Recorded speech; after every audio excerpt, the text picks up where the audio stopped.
काफी समय से इंडिया अमेरिका के बीच एक जंग चल रही है। ये जंग ना तो इकोनॉमिक है ना पॉलिटिकल बट लीगल। और बड़ी बात ये है कि ये लीगल फाइट दो देशों की नहीं है बल्कि सिर्फ एक कंपनी की है और उस कंपनी के चेयरपर्सन की है। जी हाँ, बिलियनियर इंडस्ट्रियलिस्ट गौतम अडानी एक बार फिर से इंटरनेशनल हेडलाइंस में हैं। वैसे तो हमारे रिलेशन अमेरिका के साथ काफी अच्छे हैं, पर गौतम अडानी के इस लीगल बैटल ने दो देशों की जुडिशरी और सिस्टम को क्वेश्चन कर दिया है। क्या वजह है कि अडानी ग्रुप पर चल रहा केस अब तक सॉल्व नहीं हुआ है? क्या ये डिले अमेरिकन कोर्ट्स का है या फिर इंडियन अथॉरिटीज का, या फिर ये पूरा मुद्दा ही किसी बड़े पॉलिटिकल और इकोनॉमिक कॉन्स्पिरेसी का शिकार है? ये सवाल अब बढ़ते वक्त के साथ काफी ज्यादा सुनाई दे रहे हैं। ऐसे में ये समझना बेहद जरूरी है कि आखिरकार असली कहानी क्या है। तो चलिए वीडियो में आगे बढ़ते हैं और देखते हैं कि क्यों अमेरिकन कोर्ट्स में इंडियन गवर्नमेंट को कटघरे में खड़ा किया गया है और क्या न्यू अपडेट अडानी केस में देखने को मिली है। उससे पहले आपको याद दिला दूं कि ये सिर्फ मार्केट मैनिपुलेशन या शॉर्ट सेलर एलिगेशंस की वजह से नहीं,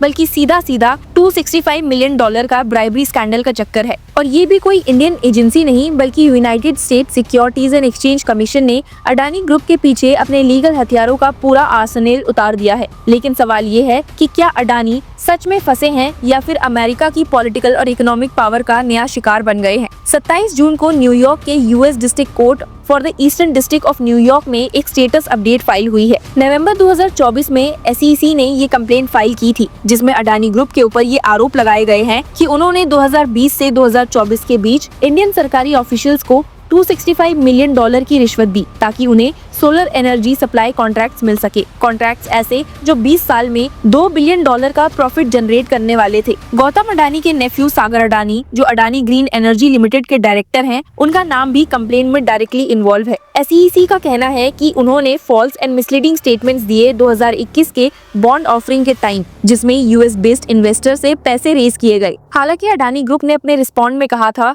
the Adani Group has always upheld and is steadfastly committed to maintaining the highest standards of governance, transparency and regulatory compliance. लेकिन एसईसी और यूएस डिपार्टमेंट ऑफ जस्टिस दोनों ने अलग अलग केसेस में क्रिमिनल चार्जेस और सिविल वायलेशंस फाइल कर दिए हैं। हालांकि 27 जून की इस लेटेस्ट अपडेट में ये सामने आया है कि एसईसी ने कहा कि वो अब तक अडानी और उनके नेफ्यू सागर अडानी को फॉर्मली लीगल समन सर्व नहीं कर पाए हैं। लेकिन क्यों? क्या इसमें यूएस अथॉरिटीज का कुछ डिले है या फिर इंडियन गवर्नमेंट अडानी को प्रोटेक्ट कर रही है? आपको बता दूं कि एसईसी ने अपनी स्टेटस रिपोर्ट में कहा है कि ये लोग इंडिया में है और यूएस की डायरेक्ट जुरिसडिक्शन से बाहर हैं। अब एसईसी हॉक सर्विस कन्वेंशन के थ्रू इंडियन अथॉरिटीज की मदद से इन्हें लीगल डॉक्यूमेंट्स भेजने की कोशिश कर रहा है। एसईसी ने कोर्ट को बताया है, the defendants are located in India and the एसईसी's efforts to serve them are ongoing। पर यहाँ पर एक बहुत बड़ा जियोपॉलिटिकल सवाल उठता है। जब अडानी जैसे बिलियनर इंडस्ट्रियलिस्ट पर यूएस जैसी ग्लोबल सुपर पावर की सिक्योरिटीज रेगुलेटर ने ब्राइवरी का इल्जाम लगाया हो,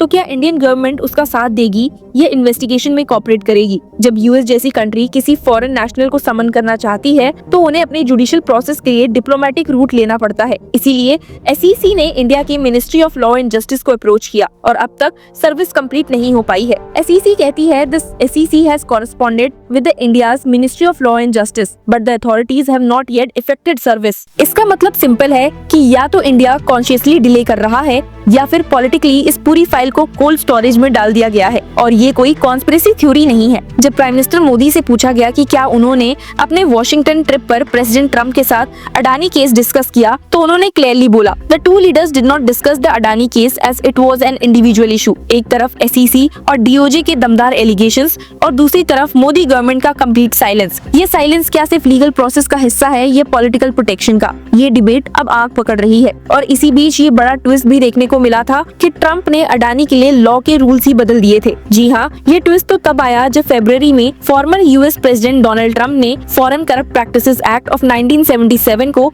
180 दिन के लिए पॉज कर दिया, एक एग्जीक्यूटिव ऑर्डर के थ्रू। ये वही लॉ है जिसके तहत एसईसी और डीओजे ने अडानी के ऊपर ब्राइबरी का केस बनाया है। लेकिन एसईसी ने अपने रीसेंट कोर्ट फाइलिंग में साफ कर दिया that it now appears that the executive order did not have retrospective effect. इसका मतलब कि अडानी के ऊपर जो इन्वेस्टिगेशन 2022 में शुरू की थी वो फुल स्पीड से कंटिन्यू रहेगी। तो क्या ट्रम्प और मोदी दोनों ने गौतम अडानी को इनडायरेक्टली बचाने की कोशिश की, लेकिन एसईसी ने लीगली उन सब लूपहोल्स को सील कर दिया? इस केस का असर इतना बड़ा हुआ है कि जब ये न्यूज मार्केट में चली कि SEC फिर से अडानी को लीगली परस्यू कर रहा है तो इन्वेस्टर्स ने तुरंत रिएक्ट किया। अडानी ग्रीन एनर्जी का स्टॉक 4% तक गिर गया। अडानी एंटरप्राइजेस ने 2% का लॉस किया और जैसे हमेशा होता है बड़ा इन्वेस्टर प्रॉफिट में और छोटा लॉस में चला गया। स्टॉक एनालिस्ट अरुण केजरीवाल ने बोला, any time some news on Adani hits the market, its group stocks became a subject matter of trading opportunity for big fund houses and ultimately the small investors bears the brunt. ये सिर्फ financial story नहीं है, ये एक pattern बन गया है। जब भी अडानी कंट्रोवर्सी में आते हैं, छोटे स्टेक होल्डर्स के पोर्टफोलियोज पिघल जाते हैं। क्या इंडियन रेगुलेटर सेबी ने भी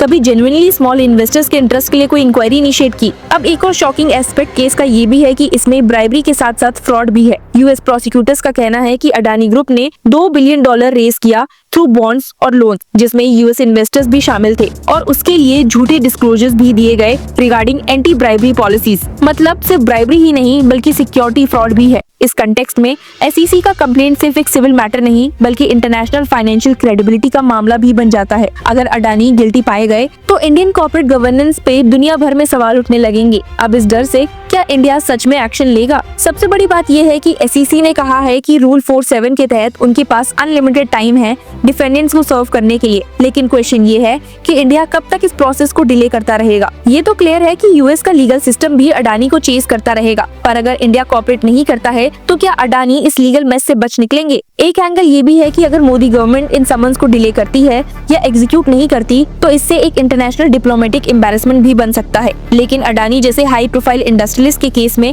क्या डिप्लोमेटिक डिस्कम्फर्ट मोदी सरकार को रोक पाएगा? इस केस में सब कुछ है, international finance, Indian politics, global diplomacy और इनसाइडर करप्शन। SEC का प्रेशर सिर्फ लीगल ही नहीं डिप्लोमेटिक भी है। अडानी ग्रुप की डिनायल एक्सपेक्टेड थी पर उनका स्टांस कुछ ज्यादा ही स्क्रिप्टेड लगता है। एक तरफ उनका कहना है we assure our stakeholders we are a law abiding organisation fully compliant with all laws. दूसरी तरफ उनके खिलाफ एलिगेशंस हैं जिसमें यूएस फेडरल एजेंसीज उन्हें डायरेक्टली ब्राइबरी और फ्रॉड के लिए टारगेट कर रही है। आखिर में सवाल सिंपल है, क्या गौतम अडानी सच में एक इंटरनेशनल बिजनेस एम्पायर के मास्टरमाइंड है या पॉलिटिकल प्रॉक्सिमिटी के दम पर लॉ से ऊपर बन गए एक super tycoon? Adani versus SEC अब एक लीगल या फाइनेंशियल डिस्प्यूट नहीं बल्कि एक सिंबॉलिक वॉर बन गया है, जहां एक तरफ है अमेरिकन लीगल माइट और दूसरी तरफ एक भारतीय बिलियनियर जिसे देश की राजनीति का टैसिट बैकिंग मिलता है। जितनी देर इंडिया डिले करेगा उतना ज्यादा ये कंट्रोवर्सी गरीब इन्वेस्टर, कॉर्पोरेट ट्रांसपेरेंसी और भारत की ग्लोबल इमेज के लिए महंगा पड़ सकता है। अगले अपडेट्स के लिए SEC ने 11 अगस्त 2025 का डेडलाइन दिया है। तब का सवाल है